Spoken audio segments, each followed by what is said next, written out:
Welcome to Building the Future. I'm your host, Kevin Horick. You can check out new episodes of the show every Tuesday and Thursday at 2 p.m. If you missed an episode or want to get more information about the show, please visit buildingthefutureshow.com.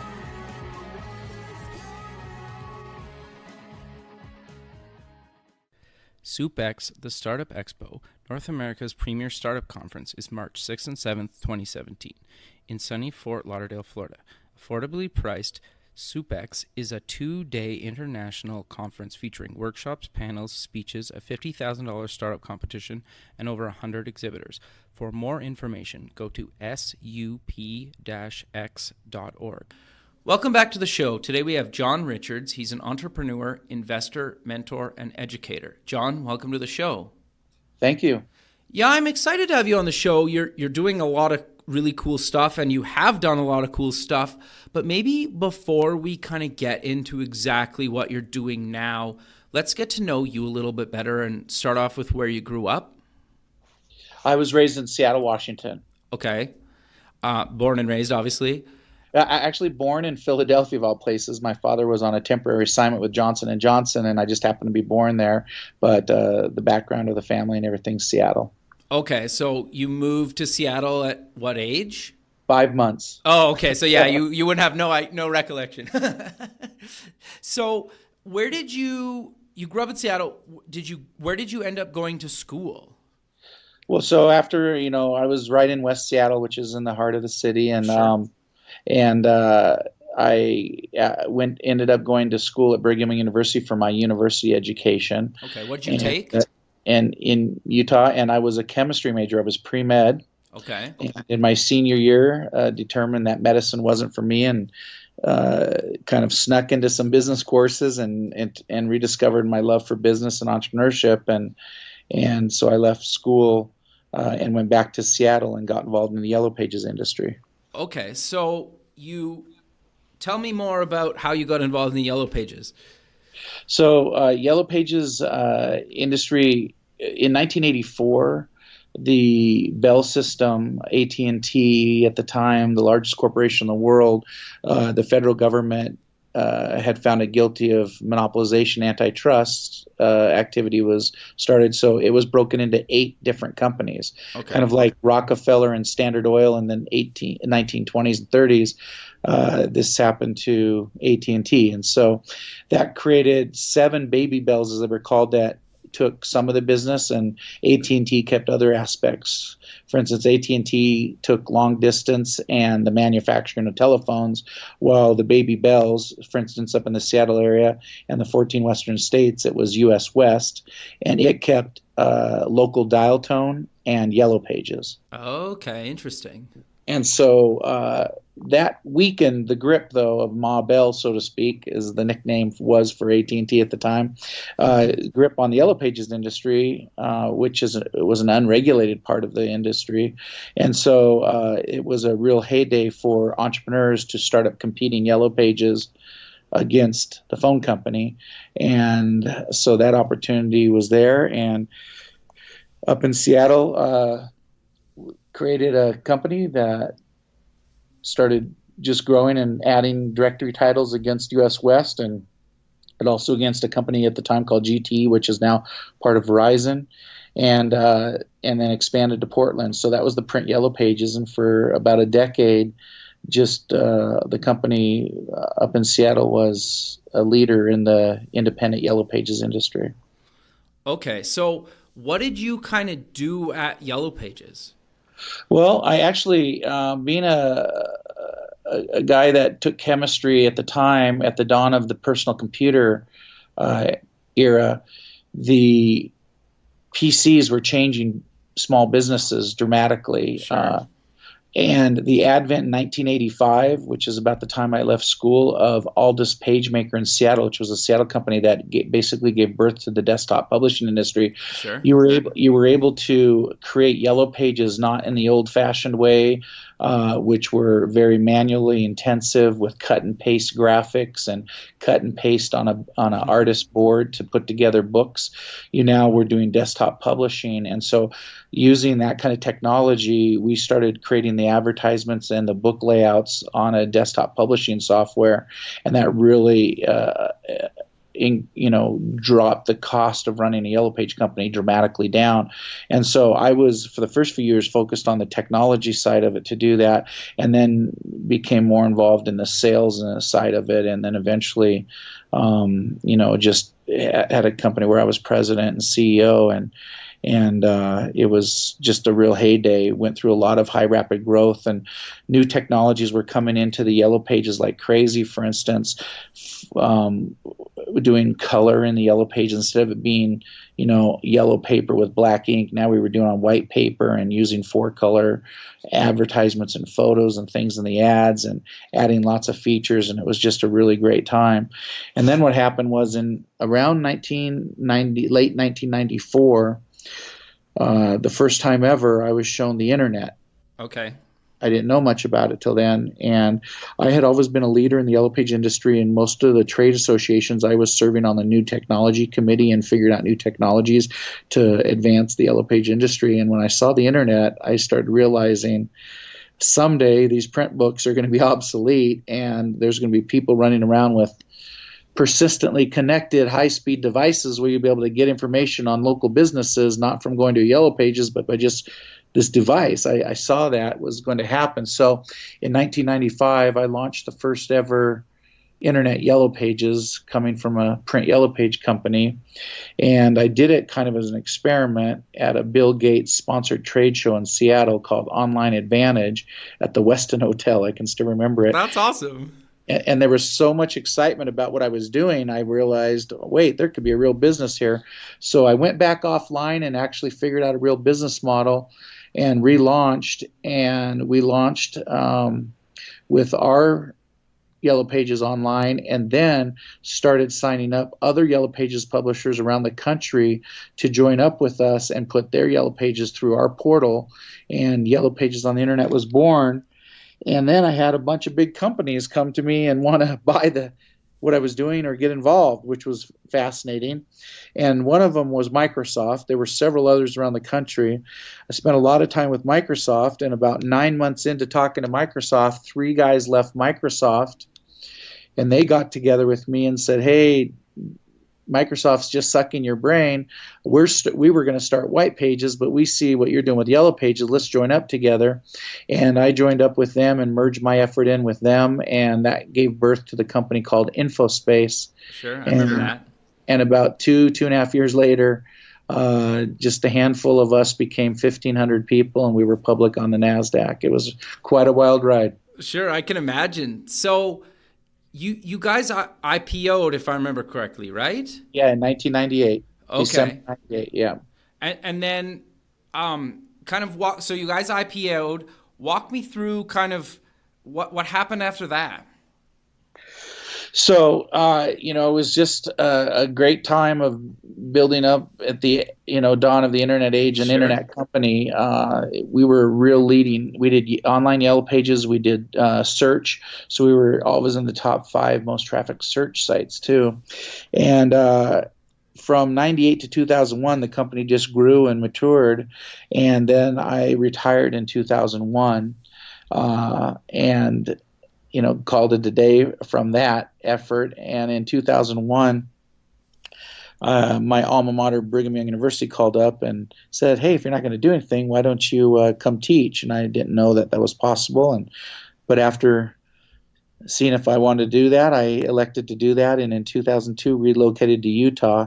Okay. And became a professor of entrepreneurship and a really active angel investor in the Utah scene, which Utah has been, the entire time I've been in Utah, just on fire with technology companies and entrepreneurship. And so I've been really involved in the venture scene in Utah and with angel groups and doing, starting an accelerator that's similar to Y Combinator and Techstars called Boom Startup, and just other things like that. Sure. No, that's great. So I'm curious to dive a little bit deeper into You mentioned you were teaching like kind of entrepreneurship, but what are you teaching in those classes?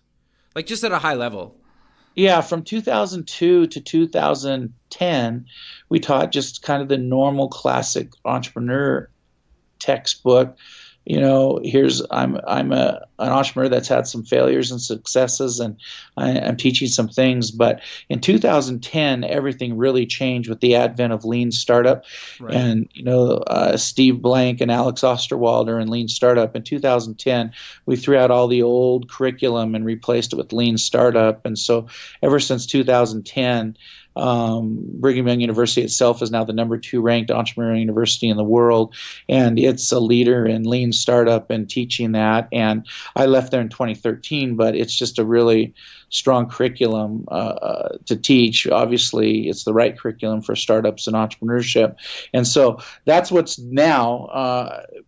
Beforehand there were elements of that, but it's really a much stronger subject matter and curriculum now because of the scientific approach to entrepreneurship that you get with the lean startup.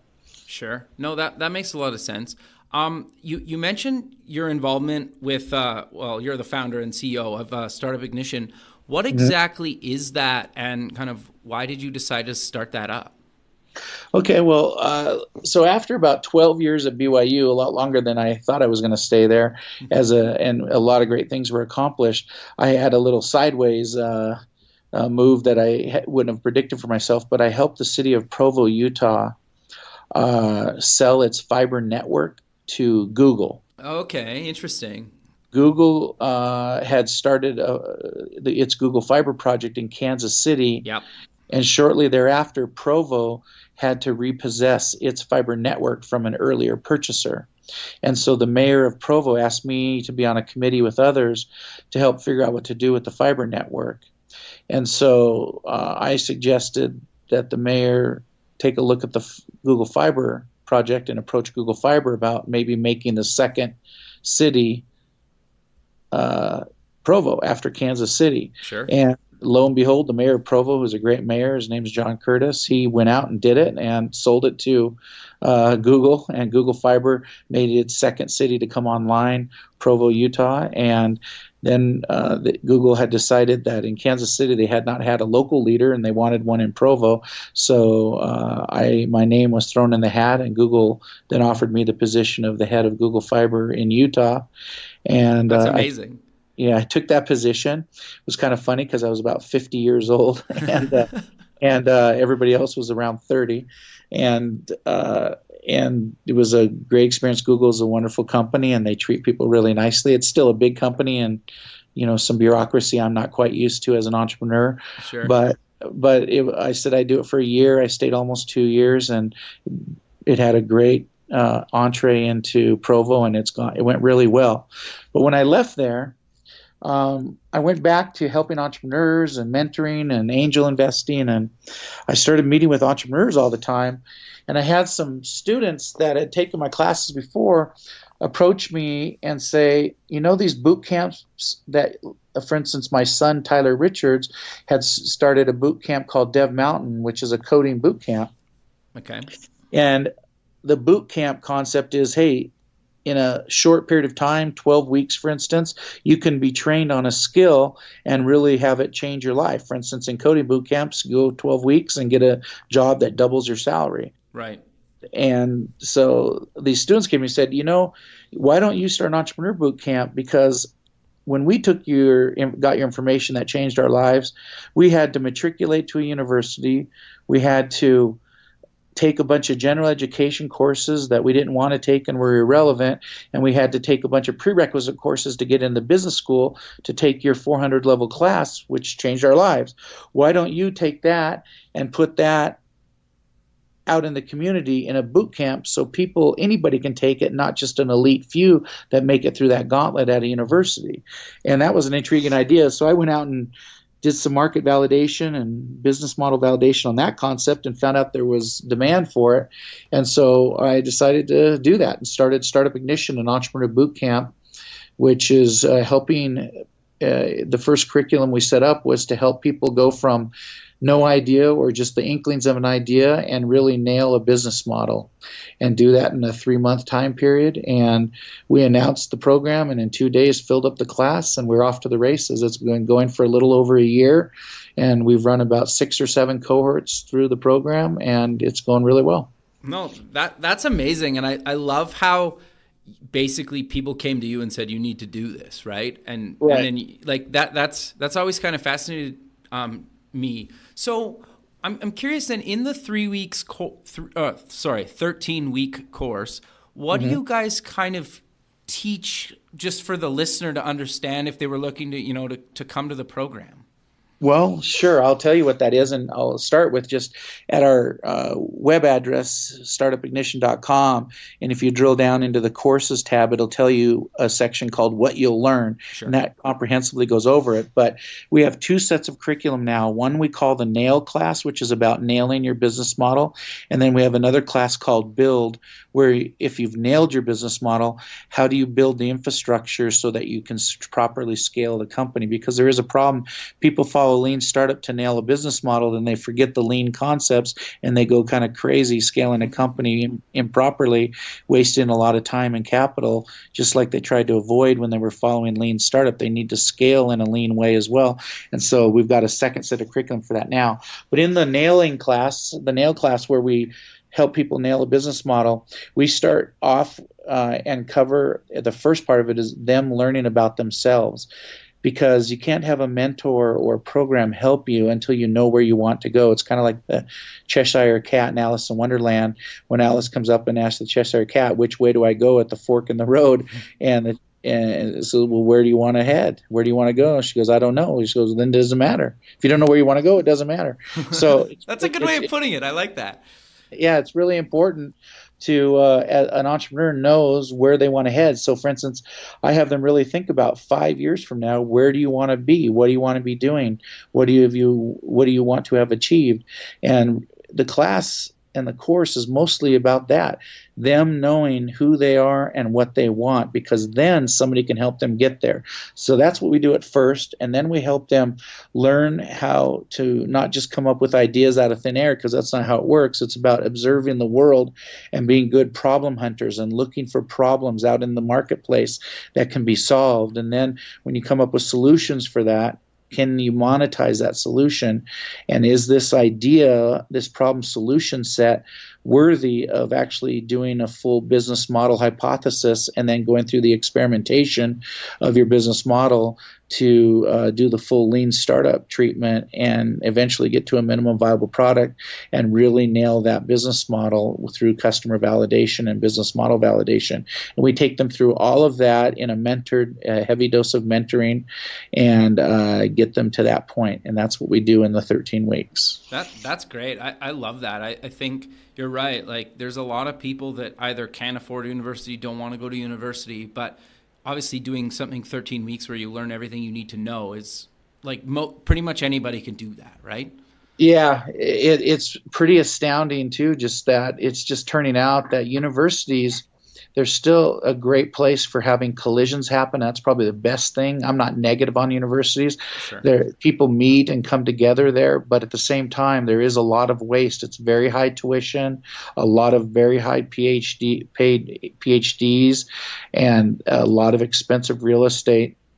And so the tuition's high, and there's a real question on a lot of the majors if they deliver a return on investment to the student.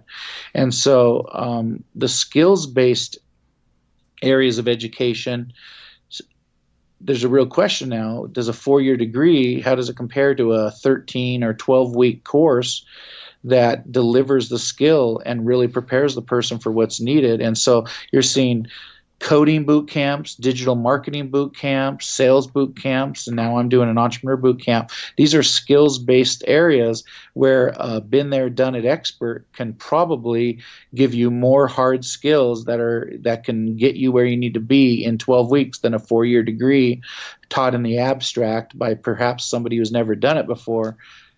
It's a real question for the higher education world, isn't it? Oh, totally. And to be 100% honest with you, and I'm sure it sounds like you share the same feeling, is I've seen people be successful with and without a degree. And in some ways, it really has nothing to do about your education. It's more about who you are and your drive and your passion and, the being ability to learn and whatnot. So I think Kevin, you're bringing up an important point. One of the stats, more than 50% of the last 3 or 4 years of college graduates in the United States of America, the millennials graduating and what they're graduating into, are not getting jobs in their area of major, and they're taking low paying service jobs.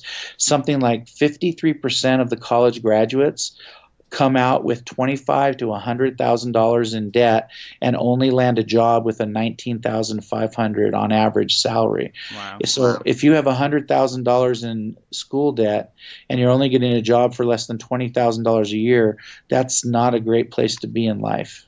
No, you might spend the rest of your life paying that off, right? That's the sad reality of that. Yeah, not good. No. So what is the cost of your program?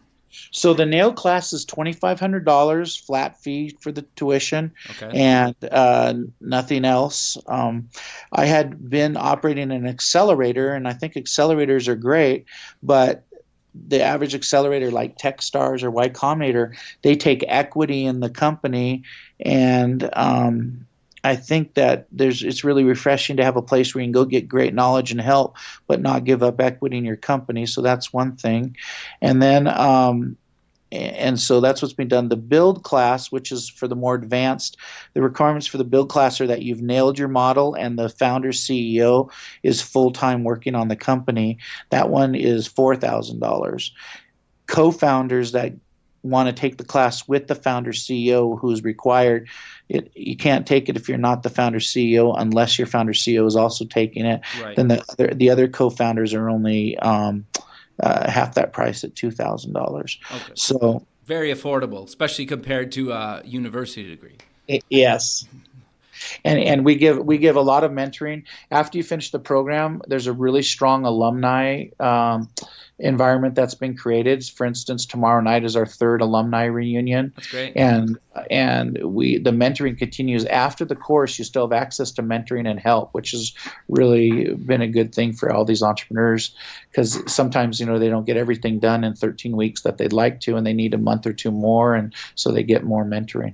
Sure, that's great. So I know you also do some investing.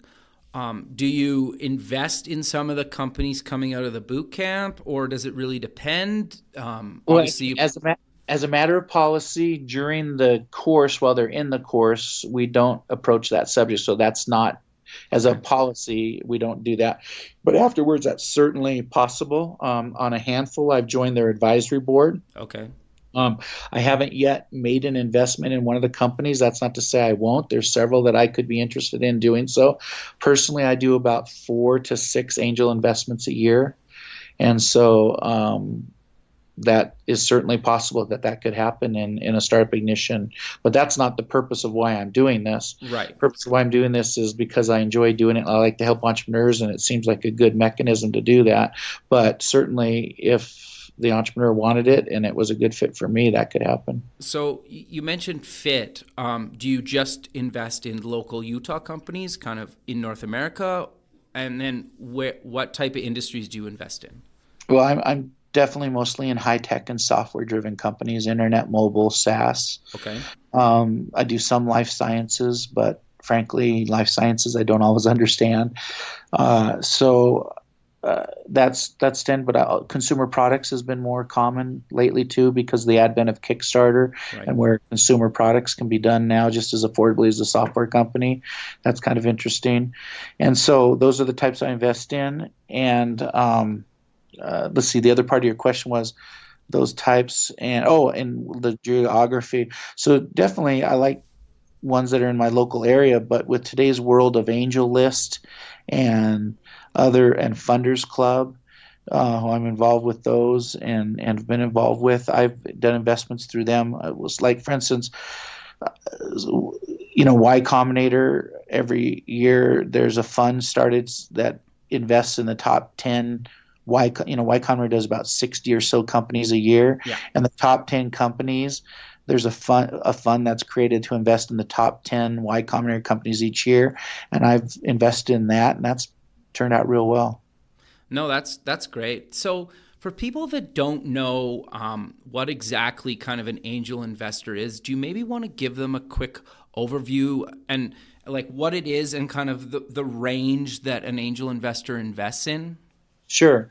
So the question is, what does a successful entrepreneur who's had a liquidity event, so an entrepreneur who has sold his company and put some money in his pocket, in his bank account, more than he needs to live on, what does he do?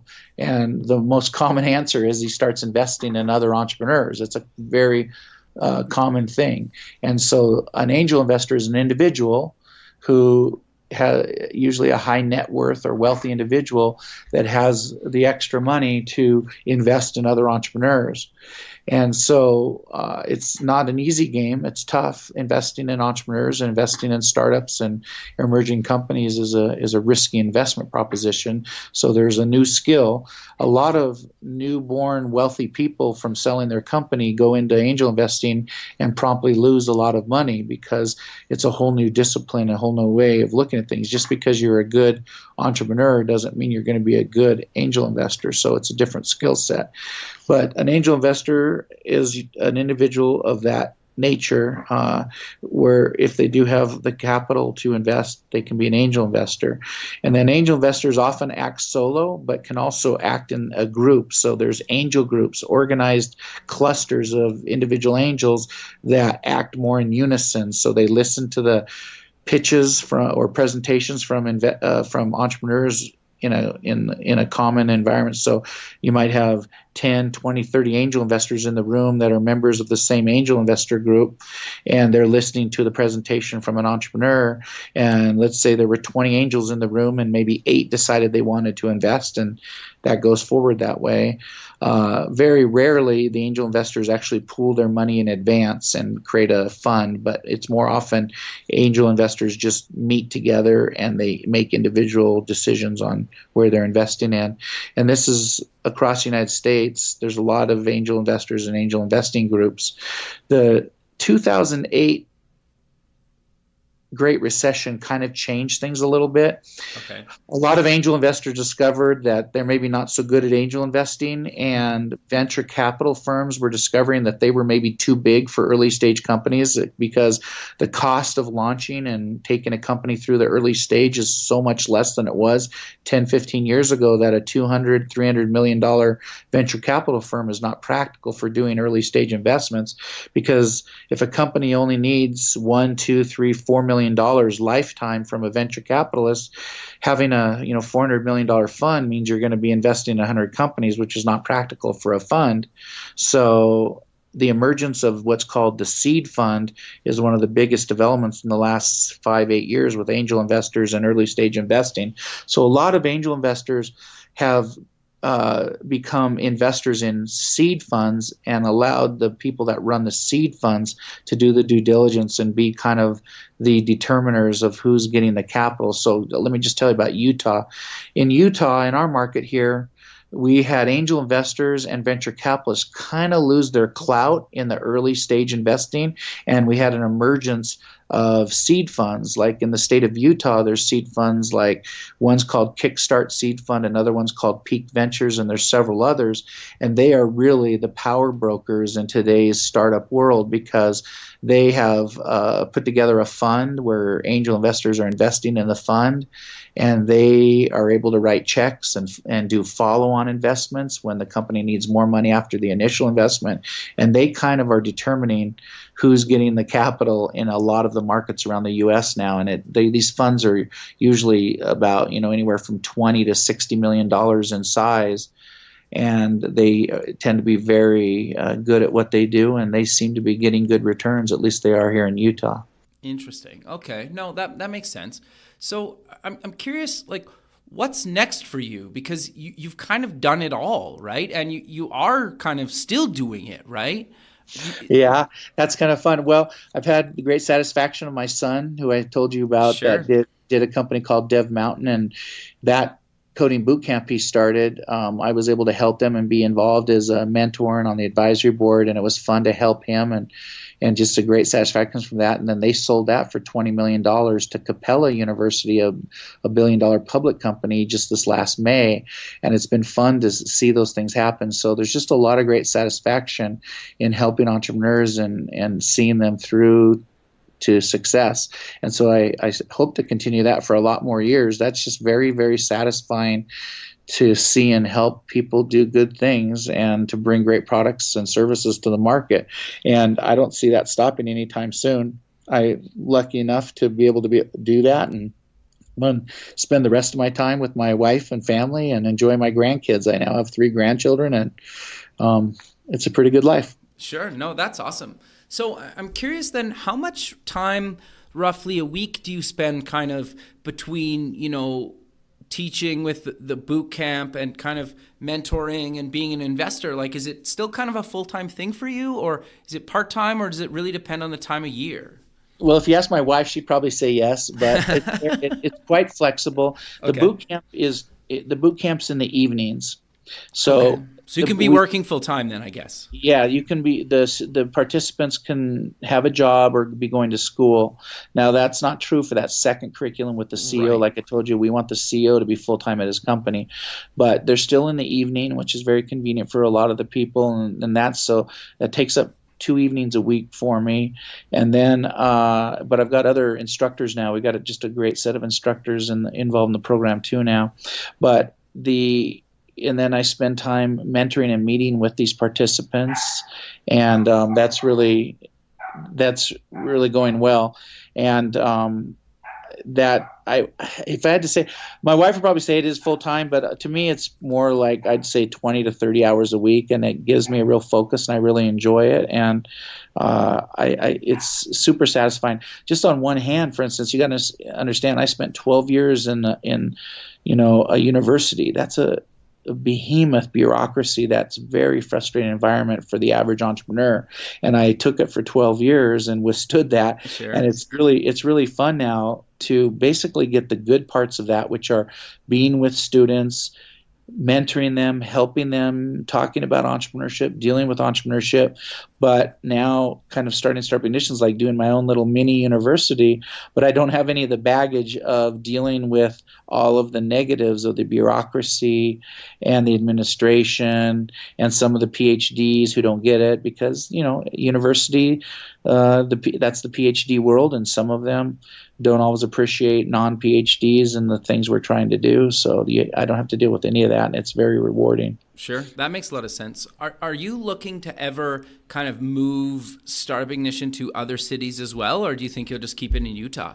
I've had a lot of people approach me about that. There's a little bit of constraint. These boot camps are not perfectly scalable companies. Matter of fact, they're semi-scalable at best because this constraint is on the instructors. Startup Ignition, our motto is that we teach you what to do and what not to do by been there, done it mentors. Right. And so we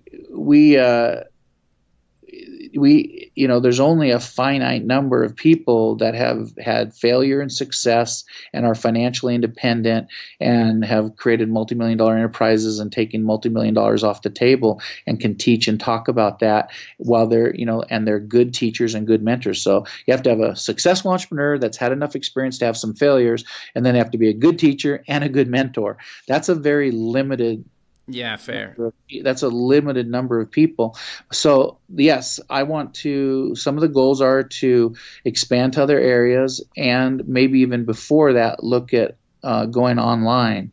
Right. Because I think about 80% of the curriculum could be delivered through an online mechanism, and we could then turn the time right now in class into more mentoring time when our instructors and mentors are meeting with people.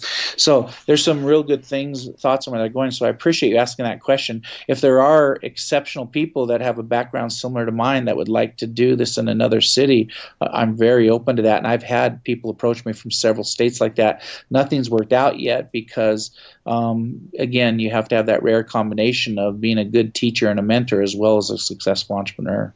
Sure. Yeah, that's interesting. I'm curious. throughout kind of our whole conversation, you keep bringing up a mentor, and I think personally, I think they're extremely important, and obviously you share the same thing. But I'm curious to know your take on if somebody's looking to find a mentor, how do they even go about getting one?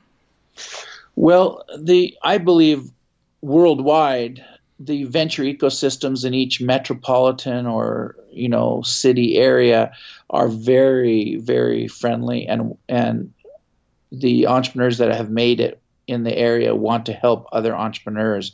I believe in Utah, that's on overdrive. There's a very helpful ecosystem here, and I'm sure it's the same way in other places, but they really want to help each other.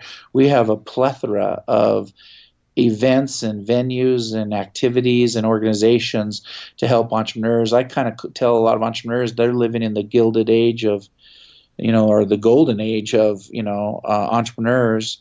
entrepreneurship right now, where there's so many things available to them to help them. And, even at the universities right here in Utah, the University of Utah built this new $50 million building that's just incredible for entrepreneurship.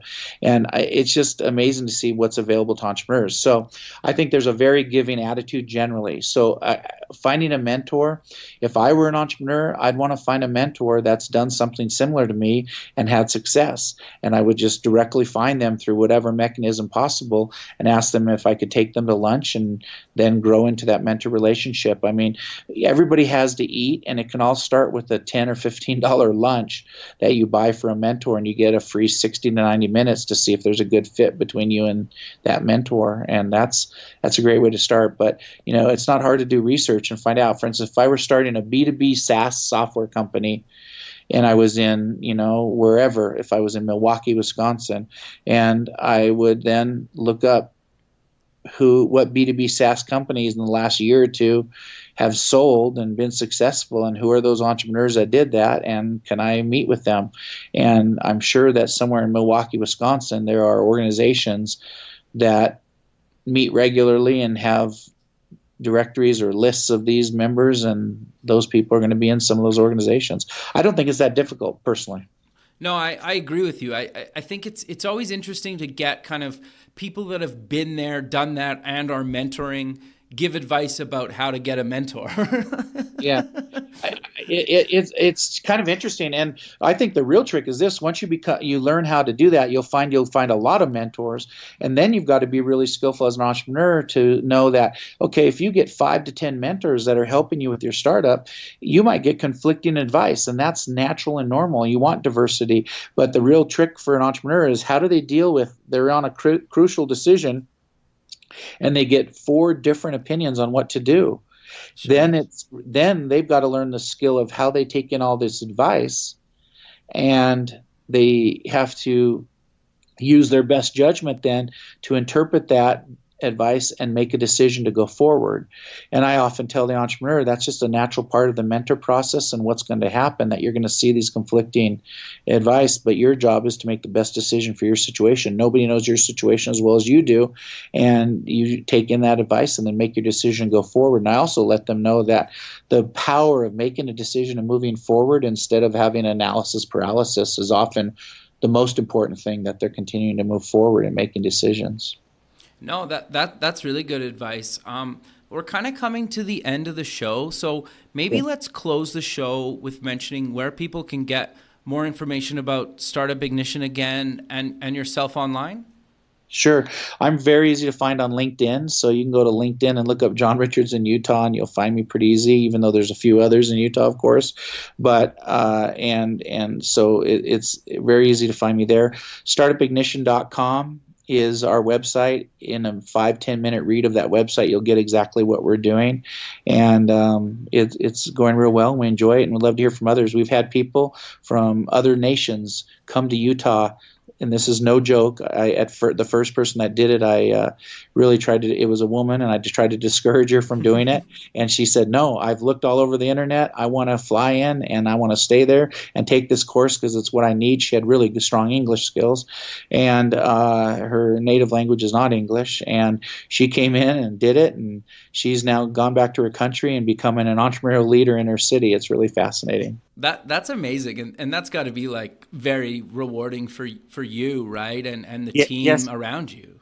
indeed it is. My wife and I took a vacation to there and saw her, and she was really nice and treated us really well, and it was really fun to have that. So it's kind of, you start creating relationships, and it's kind of funny that it's, gone international in some ways. Yeah, that's great. That's one of the things that I love about even doing this show is like I get to talk to people all over the globe, right? And it's awesome. Like I'm up in Canada right now, you're in Utah, but it really doesn't matter because through the internet it's like we're sitting in the same room, right?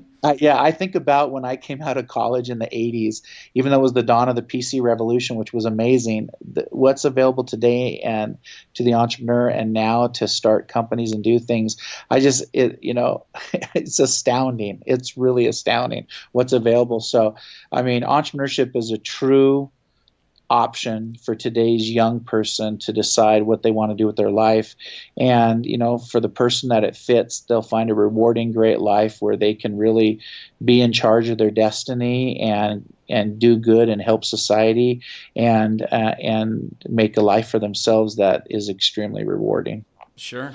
Well, John, I really appreciate you taking the time in your day to be on the show, and I look forward to keeping in touch with you. And, judging by your profile, like if anybody goes and looks you up on LinkedIn, like your LinkedIn profile of the history of things you've been involved in is like incredibly long. Like we've only really scratched the surface of kind of your background and what you've been into. So, I do really, really appreciate you taking the time out of your day to be on the show. And, like I said, I really look forward to keeping in touch with you. And who knows, maybe we'll do another one of these again in the future.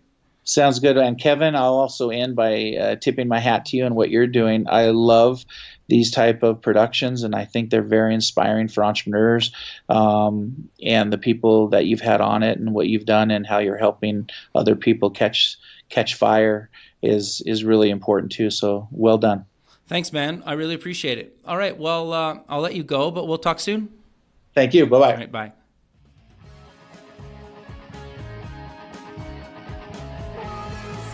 Thanks for listening. The music for the show was done by Electric Mantra. You can check them out at electricmantra.com and keep building the future.